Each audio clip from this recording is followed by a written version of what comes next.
Kung tatanawin ang pupuntahan, parang malayo ka pa. Kung lilingunin ang pinanggalingan, malayo ka na.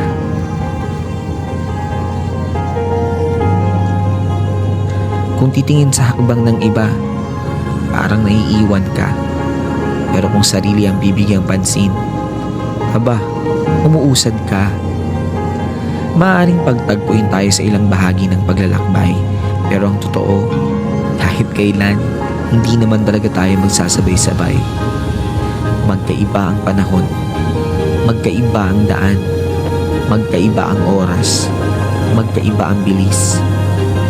Minsan, nakadepende kung saan nakabaling ang paningin.